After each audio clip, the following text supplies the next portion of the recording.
la télé, c'est un truc, j'y suis allé pour 2 ans, 3 ans. C'était pas du tout, j'avais pas envie de faire ça.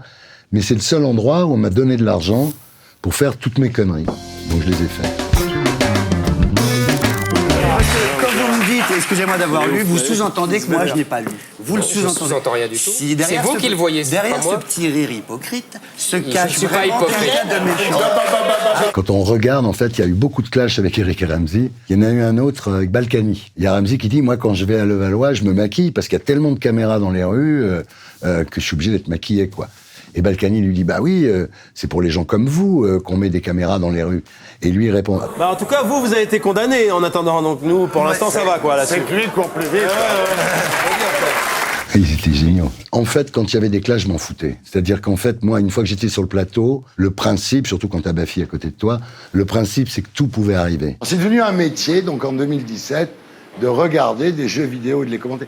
Est-ce que manger des pizzas, c'est devenu un métier?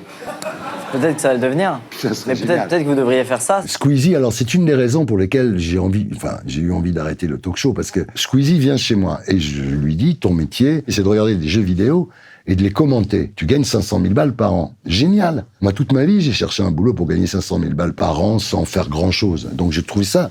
Moi, j'étais respectueux. Il a mal pris. Il a cru que je me foutais de sa gueule. Donc c'est parti en vrille sur les réseaux sociaux. Alors, j'étais le sale boomer qui comprenait rien, ok boomer, etc. Mais en vérité, moi, je me réjouissais pour lui qu'il puisse gagner 500 000 euros par an en regardant des jeux télé, des jeux vidéo. J'ai rien contre cette génération. J'ai des enfants qui font partie de cette génération. Les codes ont changé, la mentalité a changé, il y a des nouvelles contraintes, il y a un puritanisme épouvantable. Et là-dessus, Bolloré m'a viré. Formidable. Il me fout dehors. Qu'est-ce que je fais ? Je vais pas continuer à faire du talk show. Il y a 35 ans que je fais ça. Donc, je suis allé faire un truc qui n'est ni un film, ni une émission de télé, ni du documentaire, ni de la fiction, qui est un objet culturel, un ovni, qui s'appelle Hôtel du Temps, voilà. Et grâce à Dieu. Bonjour, princesse. Oui, c'est vrai. Effectivement, mon père a passé 8 ans en prison. Voilà. Bien sûr. Oui, j'ai perdu mon père pendant 8 ans.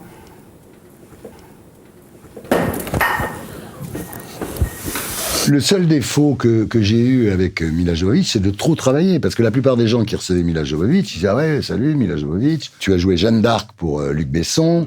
Et puis en général, ça n'allait pas beaucoup plus loin. Et moi, je me suis intéressé à elle comme tous les gens que je recevais. Et donc, j'ai découvert que son père avait été en prison pendant 7 ans, pendant toute son enfance. Et je lui raconte ça. Et je me mets à la place de la fille. Elle est à Paris, où elle imagine que personne n'est au courant. D'un seul coup, pour elle, le monde s'est écroulé, quoi. Parce qu'ici, elle n'avait pas du tout cette image-là. Donc, elle a pris son verre, elle l'a jeté. Et le miracle, en fait, c'est qu'à ce moment-là, je me retourne sur la gauche et je vois un mec, le sosie de Luc Besson. Mais vraiment un coup de bol, quoi.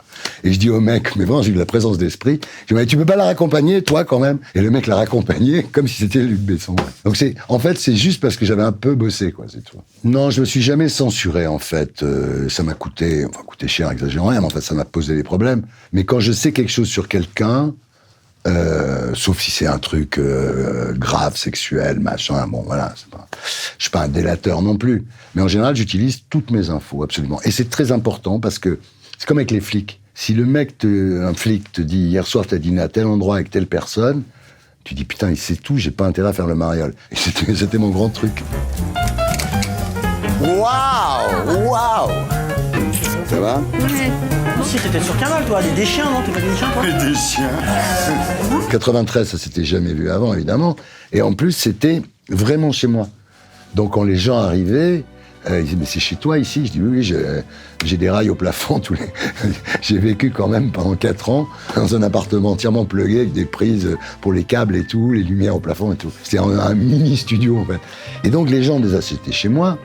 En plus de ça, bon, on les torchait un peu, ce qui fait qu'au bout d'un moment, ils racontaient mais n'importe quoi. On a des trucs. Ruquier qui avait filé un space cake à Annie Cordy, qui est là, Annie Cordy, comme ça, ils se sont dit, putain, on l'a tué.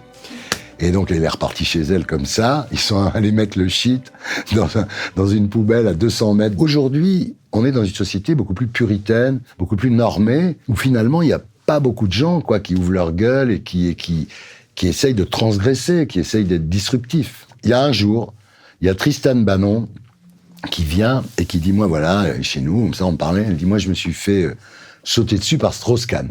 Il a dégrafé mon soutien-gorge, il a essayé d'ouvrir mon jean. Mais tu vois, ça, c'est la connerie. Ça a très mal fini. Mais moi, ce qui m'a marqué... S'il fait ça, il peut faire n'importe quoi. Bon, moi, j'ai fini par partir. Il m'a envoyé tout de suite un texto en disant « Alors, je vous fais peur ». Et là, il y a Jean-Michel Apathy qui dit « On arrête. Comment on peut pas dire ça? Mais quelle preuve on a ?» Alors elle dit « écoute, la preuve, c'est moi, quoi. Non, on peut pas. Moi, je m'en vais. Bon. Et là, je lui dis « On va le couper, Jean-Michel. T'en fais pas. » Il dit « Non, je demande pas de le couper. » Je dis « On va le couper. Ou alors, si tu veux, on le bip. » Ah ben voilà, ça c'est bien, on va biper le nom de Strauss-Kahn. Sauf que nous, quand on bipait, évidemment, on savait pas bien biper. Donc les gens ont bien compris que c'était Strauss-Kahn. J'aimais pas beaucoup couper. Et puis, quand je bipais, c'était mal fait. Voilà. Moi, c'est avec qui ça s'est très mal passé. Voilà, c'est ça. C'est avec...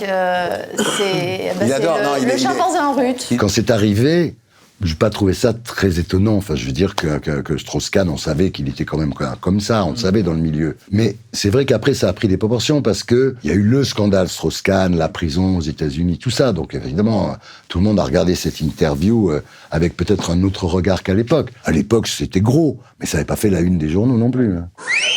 Ça vous va bien, madame? Pas mal, non? Oui, ça n'a pas trop plu à ma mère, mais... c'est pas ta mère.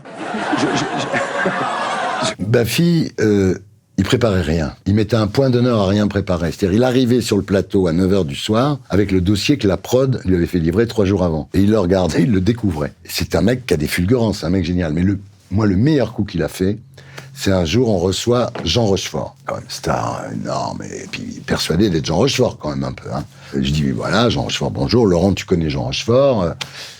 Non. Enfin, je dis, Laurent, quand même, Jean Rochefort. Bon. Non, je connais pas Jean Rochefort, excuse-moi. L'autre, quand même, Jean Rochefort, qui, quand même, il se dit, je suis tombé vraiment chez des connards. Quoi. Déjà qu'à mon avis, il avait fallu le pousser pour qu'il vienne. Ouais. Il arrive là, il s'assoit, le mec dit, je connais pas. Il dit, putain, où je suis tombé, tu vois, je me mets à sa place. Rochefort. Jean Rochefort. Dire un acteur. Jean Rochefort. Né avant la guerre. Mais si. Rochefort. Ou c'est courageux, ou c'est grossier, quoi. C'est un malade mental. Puis après, il y avait toutes ces vannes qu'il faisait. Un jour, il y a Nadine de Rothschild qui vient. Elle avait fait un livre de savoir-vivre. Il lui dit, Nadine, est-ce que Saucé s'est trompé? Non, mais c'est un génie lent. Sale nègre, les juifs auront ta peau. Voilà le genre de slogan que j'ai entendu. Ce sont tous ces négriers reconvertis dans la banque, dans le spectacle et aujourd'hui dans l'action terroriste qui manifestent leur soutien à la politique d'Ariel Sharon. Dieudonné, donc il y avait déjà eu 2-3 trucs sur l'antisémitisme, etc. Et là, il avait dit dans le journal du dimanche que la traite négrière en Afrique avait été organisée par les Juifs. Il avait dit ça. Donc j'ai dit, t'as dit ça? Il dit, je l'ai pas dit. Donc on lui apporte le journal, on lui met le journal sous les yeux, et il l'avait dit. Ah oui, c'est vrai, je l'ai dit. Bon. Je dis, je vais te dire un truc.